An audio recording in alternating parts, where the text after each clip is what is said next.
It's time for another blistering report from the front lines of the cultural war for a constitutional America. And now, here's your host, Charles Benninghoff.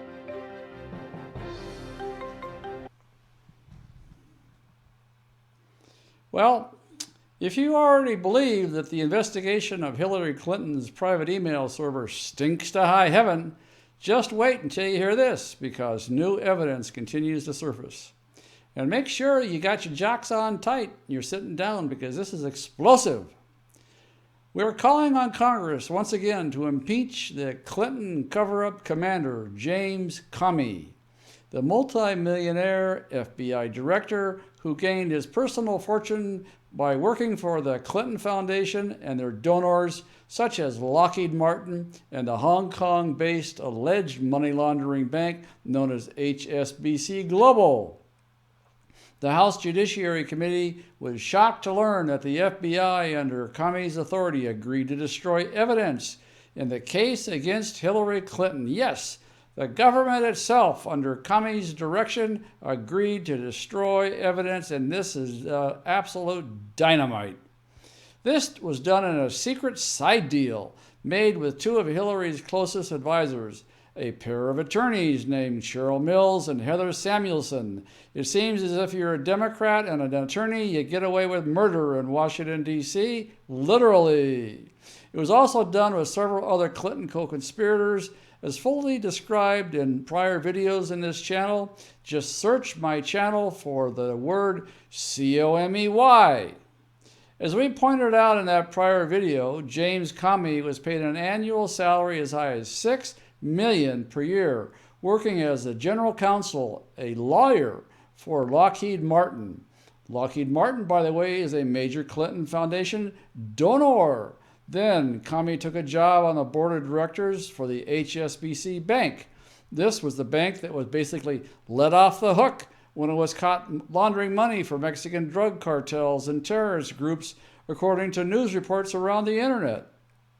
At that time, Loretta Lynch was the U.S. Attorney for the Eastern District of New York, and Comey, at the time of that investigation, was the U.S. Attorney for the Southern District of New York. Does the web get woven any tighter than that? These wondrous warriors let the bank off with a fine, and Comey later took a job working for HSBC. It's like the left hand's feeding the right hand, and both hands at the same time are in the public's pocket. Well, then, Comey's brother, Peter Comey, is an attorney for a firm DLA Piper, which conducted the independent audit for the Clinton Foundation in 2014. Those are prior connections we pointed out in our first video on the Clinton cover-up commander, James Comey. As I said before, to find that video, just go to my channel and search for Comey. Here's the new information, and this will really blow away the stalwart supporters if they have any credibility and know what the truth and what damage to the truth can be to our American judicial process. Here it goes. The chairman of the Judiciary Committee has sent a letter to the Justice Department on these secret side deals that allow the destruction of evidence, and we've posted a copy of that letter on our action page.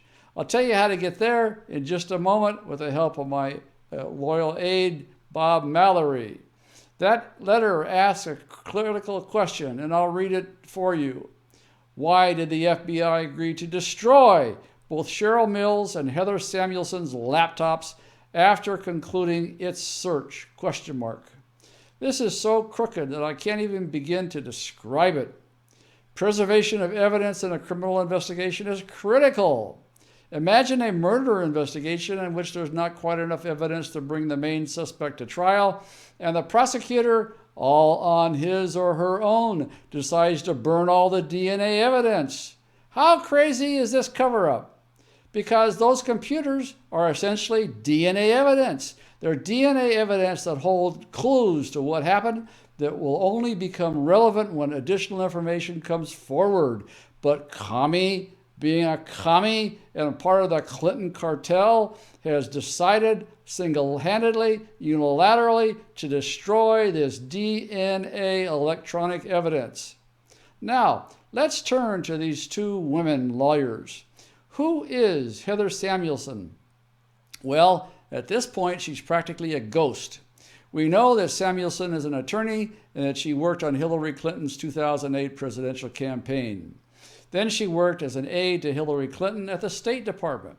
Samuelson was supposed to have a job working for Hillary Clinton's 2016 campaign, but after the Benghazi committee uncovered her alleged connections to Clinton's secret home server, it appears that Samuelson became too much of a hot potato. And like all hot potatoes, they got to go in a glove someplace because you can't be handled. So she appears to be invisible for now. But not to worry. Her laptop was destroyed by Comey and his minions at the FBI. So possibly she'll turn up later. Even maybe if Hillary Clinton wins the election, she could be our next Supreme Court justice. How does that sound?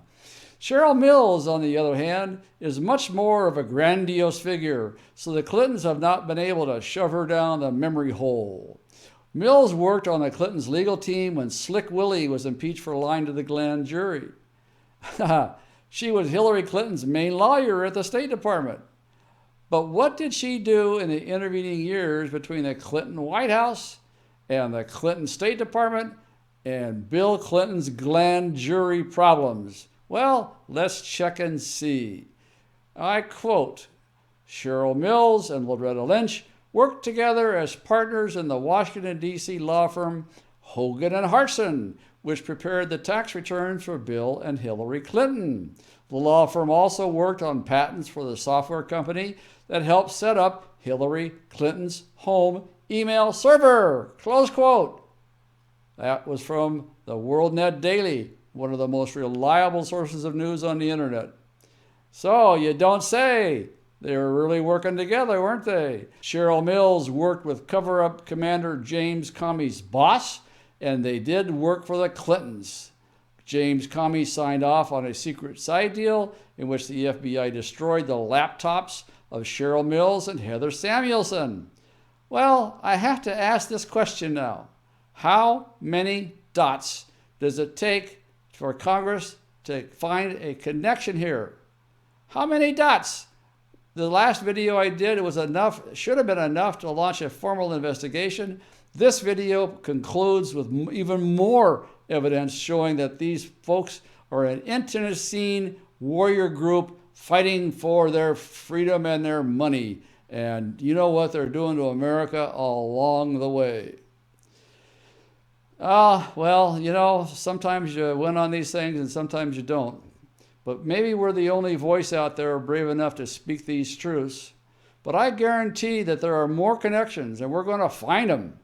Our researchers are going to keep digging, and every time we turn up something new, we're going to rub it in the nose of Congress until they decide to serve justice. I think also we have plenty of evidence already to impeach Clinton cover-up Commander Comey. I think it's pretty patent.